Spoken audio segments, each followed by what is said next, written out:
What happens when the world's brightest stars lose the light of their own lives? Hollywood's golden age may have glittered on screen, but behind the cameras, its legends like Chaplan, Brando, and Reynolds endured heartbreaking tragedies, the deaths of their own children.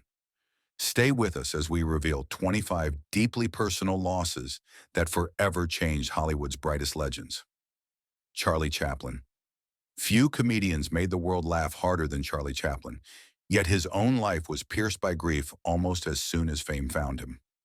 On July 10, 1919, three-day-old Norman Spencer Chaplin, nicknamed the Little Mouse, succumbed to complications of prematurity in a Los Angeles clinic. Chaplin was only 30 and newly married to teenage actress Mildred Harris. Witnesses recalled the performer pacing hospital corridors in stunned silence. Production on Sunnyside halted, and within weeks he began sculpting The Kid, a film about an abandoned infant rescued by a tramp. Colleagues said the picture's aching heart came straight from Norman's brief life, and Chaplin quietly funded children's charities for years afterward. Lou Costello.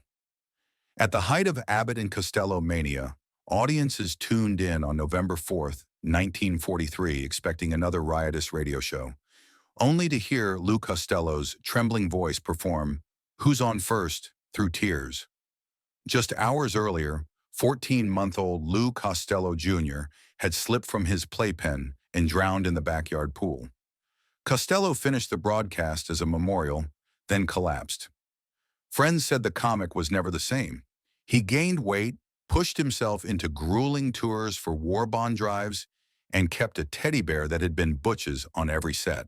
The tragedy also spurred Costello to raise more than $1 million for the March of Dimes, determined, he said, to keep other parents from feeling what I feel tonight. Roy Rogers and Dale Evans. America's King of the Cowboys and Queen of the West were riding high when their third child, Robin Elizabeth Rogers, was born on August 26, 1950, a tiny girl with Down syndrome and a severe heart defect. Doctors advised institutionalization. Roy and Dale took her home instead, singing lullabies between oxygen treatments. After Robin's death on August 24, 1952, from mumps encephalitis, the couple's grief turned missionary. Dale penned the bestseller Angel Unaware, speaking in Robin's celestial voice about acceptance.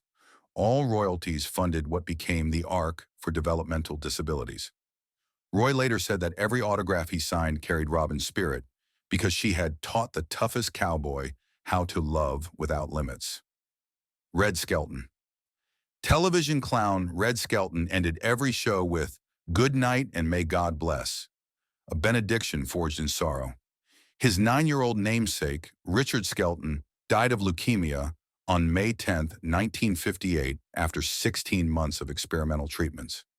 Skelton emptied savings to take Richard across Europe so he could see castles before he became an angel. When the boy's funeral aired on national news, fan mail flooded in. Skelton replied to every parent who'd lost a child, often enclosing a hand-drawn clown. In sketches thereafter, he broke character only once, raising misty eyes to the audience on Richard's birthday before blowing a solitary kiss. Anthony Quinn. Rugged Oscar winner Anthony Quinn tasted Hollywood triumph early, but fatherhood dealt him a shattering blow. On March 15, 1941, 2-year-old Christopher Quinn wandered next door to W.C. Fields' estate, leaned over a model boat pond, and drowned. Reporters described Quinn arriving on set days later, silent, cheeks raw from weeping. Fields ordered the pond filled in, while Quinn buried himself in war relief work, channeling anguish into Zorba-like vitality on screen. Decades on, he admitted Christopher's death drove every hungry grasp at life's color, a private ache behind the actor's famously exuberant persona. Gregory Peck. To millions, he was Atticus Finch. But in June 1975, Peck's real-life role as father was rocked when Jonathan Peck, 31, a television journalist and former Marine, died by suicide with a firearm. Peck was filming in France. He raced home, canceled projects, and slipped from public view. Friends said he replayed father-son conversations nightly, wondering what signals he'd missed. Within a year, he joined the board of the American Foundation for Suicide Prevention, hosting quiet fundraisers in Beverly Hills and speaking without cameras, to parents and grief groups. "I've played heroes," he told one gathering, "but the bravest souls are sitting in this circle." Jennifer Jones, Oscar winner. Jennifer Jones had already survived one suicide attempt when fate dealt a cruel echo. On May 11, 1976, her 21-year-old daughter, Mary Jennifer Selznick, leapt from the 22nd floor roof of a Los Angeles hotel, while Jones was at her own father's deathbed. The double blow sent the actress into seclusion, emerging only to co-found the Jennifer Jones Simon Foundation for Mental Health. She quietly underwrote hotlines, scholarships for psychiatric nursing, and the nation's first celebrity PSA framing depression as an illness, not a shame. Visitors to the Norton Simon Museum often saw her gazing at serene landscapes. Docents whispered she hung them where Mary's favorite colors glowed brightest. Marlon Brando. When audiences met Vito Corleone in The Godfather, few imagined the actor behind the myth would suffer a family tragedy worthy of Greek drama. Marlon Brando's rebellious daughter, Tarita Cheyenne Brando, was born in Tahiti in 1970 and grew up in the long shadow of her father's global fame. A horrific car crash in 1989 left her jaw shattered and her modeling dreams dimmed.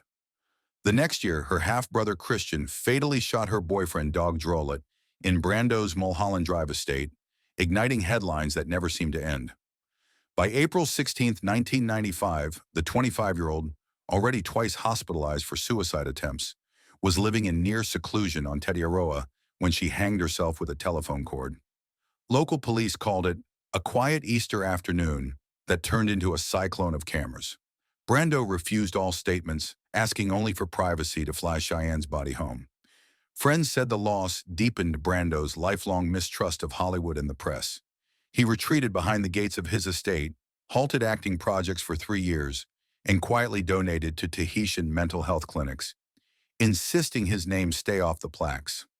On set for The Score in 2001, he reportedly told co-star Robert De Niro, "I can play monsters on film, but real monsters are the things that steal your children." The line never made it to screen, yet crew members said it hung over every take.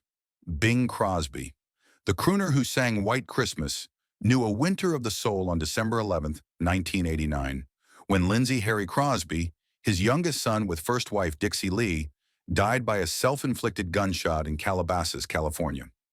Lindsay, 51, had battled alcoholism and depression. Weeks earlier, attorneys revealed the oil trust that funded his modest lifestyle was bankrupt, triggering what family spokespeople called a fatal despair. Bing had already buried Dixie, who died of ovarian cancer in 1952, and weathered public accusations of strict parenting. Lindsay's death, and Dennis Crosby's suicide 18 months later, forced the elder Crosby to reckon with generational pain. He established a private foundation that paid for rehab stays of entertainers' children and began ending interviews with a plea, "Call your kids today." Those who visited his Hillsborough home in the 1990s recall hymn sheets on the piano and no Christmas lights. He said the song now made him think of empty chairs. Art Linkletter, TV's genial house party host, was shattered on October 4, 1969, when 20-year-old Diane Linkletter leapt from her 6th-floor West Hollywood apartment. Police ruled it a suicide. Her father blamed LSD, launching America's most public anti-drug crusade. Linkletter held a press conference the next morning, voice quavering. She wasn't herself. She was murdered by the people who peddle hallucinogens. Over the next year, he logged 150 speaking engagements, recorded the Grammy-winning spoken-word single, "We Love You, Call Collect," and convinced legislators in 5 states to stiffen penalties for psychedelic dealers. Colorado historic newspapers. Privately, colleagues noticed cue cards added to his daytime show, a crutch for a man suddenly prone to blank stares. Linkletter later funded UCLA's first scholarship in adolescent addiction studies and turned his daughter's room into a study lined with handwritten thank you letters from parents who said his campaign saved their teens. "It won't bring Diane back," he wrote, "but it means she's still saving lives." Ray Milland, Oscar winner. Ray Milland spent his career portraying suave survivors, but on March 24, 1981, he confronted a crisis no script could solve. 41-year-old Daniel Milland, his only biological child, was found dead of a self-inflicted rifle wound in his West LA apartment. Coroners cited financial worries and chronic pain after a car accident. Crew members on Miland's final TV movie recall the actor arriving 3 days after the funeral. Costume immaculate, eyes bloodshot. Between takes, he sat alone, sketching Daniel's signature repeatedly on scrap paper. He turned down all roles for the next year, resurfacing only to record a PSA urging men to talk before the tipping point. When he published his memoir, Wide-Eyed in Babylon, in 1984, the dedication read simply, "For Danny, forever on location." Dean Martin. Rat Pack cool cracked on March 21, 1987, when Captain Dean Paul Dino Martin Jr. vanished during a California Air National Guard training flight. Search teams found the F-4 Phantom's wreckage on San Gorgonio Mountain 6 days later. The charismatic 35-year-old singer, actor, Wimbledon qualifier, and proud son had died instantly. Witnesses say Dean Martin watched radar updates at March Air Force Base, chain-smoking in stunned silence. After the funeral, he canceled his Las Vegas residency, walked off the Rat Pack reunion tour mid-show, and retreated into near seclusion. Friends date his decline, from weight loss to escalating health issues, directly to Dino's crash. Yet Martin quietly endowed scholarship funds for military aviators' children and insisted the media not mention his gifts. "Fly high, kid," he toasted each Christmas, lifting a tumbler of apple juice after he quit drinking. Jimmy Stewart. Hollywood's beloved everyman was also a decorated World War II bomber pilot, making June 8, 1969 all the more bitter. Marine First Lieutenant. Ronald Walsh McLean, Stewart's 24-year-old stepson, was killed in Vietnam's Quang Tri province during an ambush. Stewart and wife Gloria had proudly pinned Ron's gold bars at graduation the year before. At the military funeral in Forest Lawn, observers watched the actor, so often the stoic hero, shake visibly as taps echoed. Stewart canceled a planned comedy and refused war film offers thereafter, saying, "Real heroes don't need my imitation." He spent weekends at the VA hospital in Sepulveda, reading letters for blinded veterans under a pseudonym, and in 1980 secretly endowed the Ron McLean Memorial Scholarship at USC's Film School for veterans pursuing cinematography. James Arnes. For 2 decades, Marshal Matt Dillon kept Dodge City safe on Gunsmoke, but actor James Arnes could not shield his daughter, Jenny Lee Arnes, from inner battles. On May 12, 1975, 10 days before her 25th birthday, Jenny died from an intentional overdose of sleeping pills in Malibu after a painful breakup and struggles with depression. Production on Gunsmoke halted for a week. Cast members remembered Arnes standing on the empty saloon set, staring at the swinging doors. He never spoke publicly about Jenny, but crew noticed a subtle tribute. The marshal's badge he wore in the final season bore her initials etched on the reverse. Offset, Arnes funded anonymous grants to the American Foundation for Suicide Prevention, stipulating they be used for outreach in rural communities where cowboys ride alone. His son, Rolf, later said the toughest man on television spent every May 12th walking the California surf, whispering poems Jenny once wrote about the ocean. Kirk Douglas. When Kirk Douglas roared, "I am Spartacus," on screen, few knew the private battles he fought off screen for his youngest son, Eric Anthony Douglas. Charismatic and funny, Eric longed to carve a career in stand-up comedy, yet he could never outrun the weight of a legendary surname. On July 6, 2004, a housekeeper found the 46-year-old comedian unresponsive in a Manhattan apartment.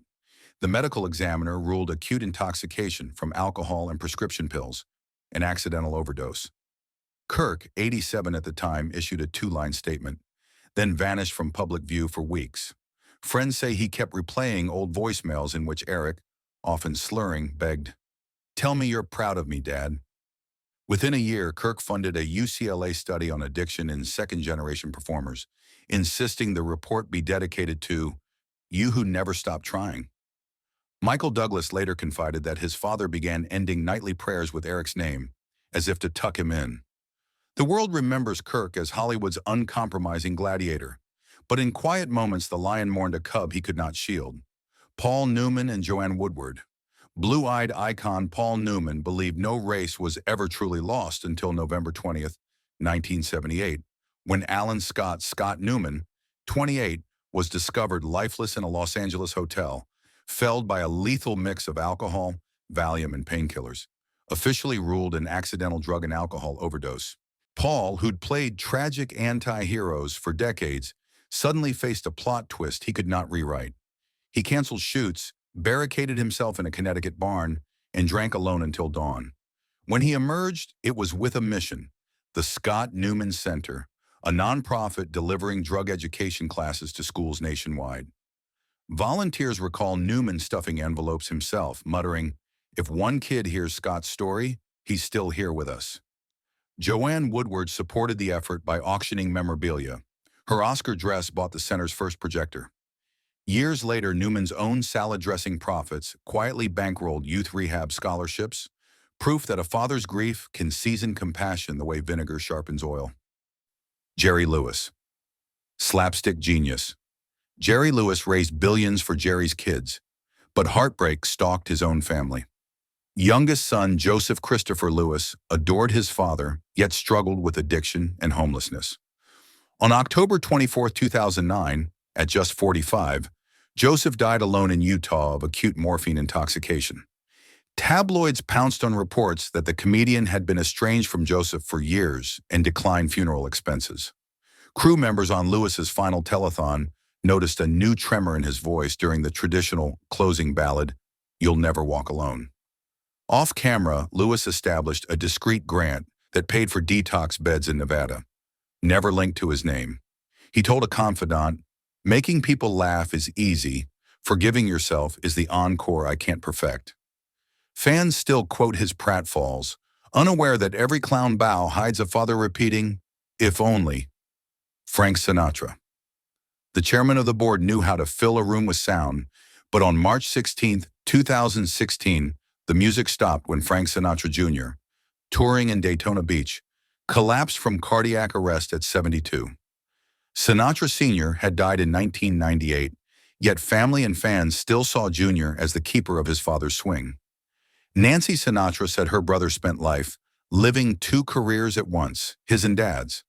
At the memorial, archived footage showed Jr. conducting his father's orchestra, then lowering the baton with a wistful grin. Tina Sinatra later disclosed that her late brother's set lists ended with "My Way" only when the elder Sinatra attended, an unspoken duet. After Jr.'s passing, the Sinatra estate funded music therapy scholarships, branding them with the lyric "Sleep Warm," Nancy's farewell tweet. The world heard another Sinatra voice fall silent, but within the family the echo lingers like a saxophone fading into moonlight. Tony Curtis. Silver screen heartthrob. Tony Curtis conquered Hollywood in Some Like It Hot, yet couldn't rescue Nicholas Bernard Curtis, his 23-year-old musician son with Leslie Allen. On July 2, 1994, Nicholas was found in Cape Cod, Massachusetts, dead from a heroin-induced seizure. Police discovered baggies labeled "Ready to Die" near his body. Grim irony for a young man who once riffed jazz solos backstage. Tony, already wrestling with his own sobriety, told reporters, "A parent should never outlive a child," before retreating to a desert art studio. There he painted a series of abstract canvases he called Nick's Noise, riotous swirls of trumpet gold and midnight blue. Proceeds established the Nicholas Curtis Memorial Scholarship for young artists battling addiction. Jamie Lee Curtis has said her brother's death snapped our family awake, motivating her own journey to sobriety. Thus, an overdose became a palette for redemption, each brushstroke shouting the truth Tony wished Nick had heard. Your life is worth every color on this canvas. Debbie Reynolds. America's perky ingenue from Singin' in the Rain endured a finale no scriptwriter would dare. On December 27, 2016, her daughter Carrie Fisher, Princess Leia herself, died at 60 after a massive mid-flight cardiac event complicated by sleep apnea and drug residue. 24 hours later, December 28th, Reynolds suffered a fatal stroke while planning Carrie's funeral. Todd Fisher said her last whispered words were, "I want to be with Carrie." Friends recall Debbie clutching photos from wishful drinking, Carrie's one-woman show, repeating, "She turned pain into laughter. How can I do less?" The joint memorial became a Hollywood catharsis. Leia's theme played beside Debbie's rain-soaked dance sequence, reminding mourners that joy and grief can share the same melody. Billie Lourd, Carrie's daughter, now leads both women's charities, calling them My Grandmother's Umbrella and My Mom's Lightsaber. Debbie Reynolds spent a lifetime chasing the spotlight. In the end, she proved a mother's love can upstage even death, exiting stage right to join her child among the stars. Veronica Lake, the peekaboo siren of This Gun for Hire, spent 1943 learning how fragile glamour can be. While filming The Hour Before Dawn, Lake slipped on a studio cable, triggering sudden labor. In the early hours of September 27, 1943, she delivered a premature baby boy who lived only a few minutes. Paramount hushed the tragedy. Columnists were told the actress was merely exhausted. But co-star Franchot Tone later described Lake standing alone on the soundstage at night, staring into the empty cot of a prop nursery set as if willing the real child to return. Back home, Lake's marriage to art director John Detley imploded.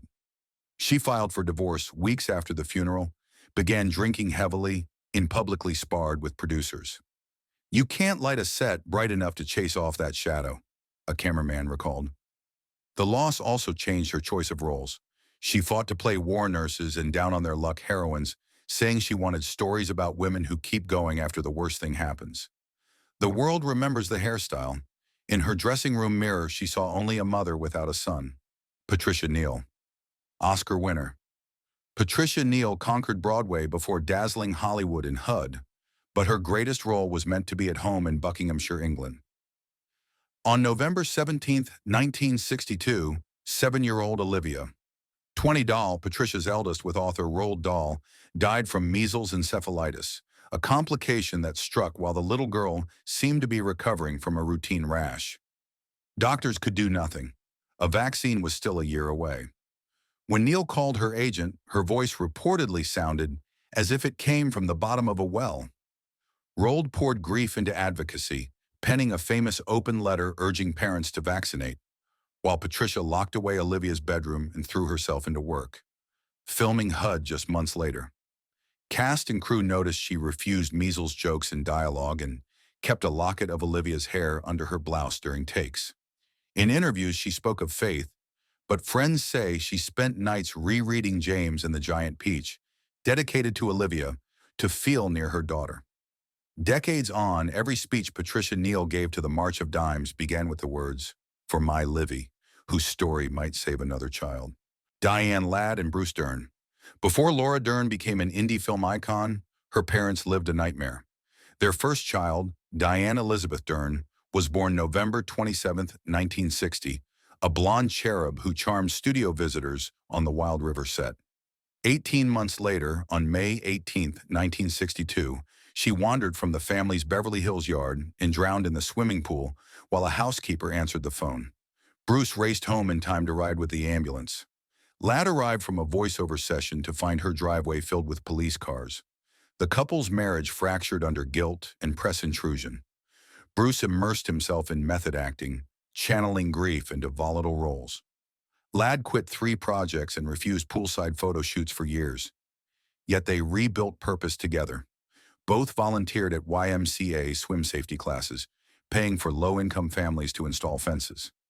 When Alice Doesn't Live Here Anymore earned Ladd an Oscar nod in 1975, she dedicated the performance to My First Little Girl, Who Left Too Soon but Taught Me How to Feel Everything. Laura Dern keeps an angel charm on her award statues, a sister's silent cameo in every family triumph. Lana Turner, Hollywood's platinum goddess, adored melodrama on screen, but off-screen her heart broke in silence. In February 1949, while separated from millionaire Henry Topping Jr., Turner went into premature labor at a New York hospital and delivered a stillborn baby boy she named John Paul after the apostle who comforts mourners. MGM executives feared negative publicity and issued a terse statement citing complications. Turner returned to filming A Life of Her Own weeks later, hiding stitches beneath couture gowns. Friends noticed subtle rebellions. She demanded warm-toned lights for mother-daughter scenes, and between takes, she crocheted tiny blankets, donating them to Bellevue's maternity ward. 7 years later, another pregnancy with actor Lex Barker ended in a stillborn daughter, Double proof, Turner sighed, that no studio can script a mother's fate. After each loss, she scheduled blood drives on her birthday, believing saved lives could balance those she couldn't protect. Critics called her resilient. In private diaries, she wrote, "Resilience is just heartbreak wearing diamonds." Belle Bennett. Silent-era star Belle Bennett built a career playing devoted mothers, yet fate wrote a crueler screenplay. While shooting Stella Dallas in July 1925, she received word that her only child, William Howard Macy Jr., 16, had died suddenly of complications from a ruptured appendix. Studio chiefs offered to halt production. Bennett insisted on finishing, saying the role's maternal sacrifice was now the truest thing I'll ever play. Crew members recalled scenes where director Henry King called cut. Yet Bennett kept rocking an imaginary cradle, tears streaking her makeup. Colleague Lois Moran later said those takes were left intact because no actress could fake that. After premiere night, Bennett established a scholarship for destitute Midwestern boys, an echo of her circus show upbringing with Billy. Though typecast thereafter, she embraced each mother role as homage, signing every fan letter with the line, "Hold your children tonight. The curtain can fall without warning." Her star on Hollywood Boulevard lies just feet from a toy shop, an irony old-timers claim she'd find poetic. From studio palaces to cramped motel rooms, these 25 stories reveal a truth no spotlight can dim.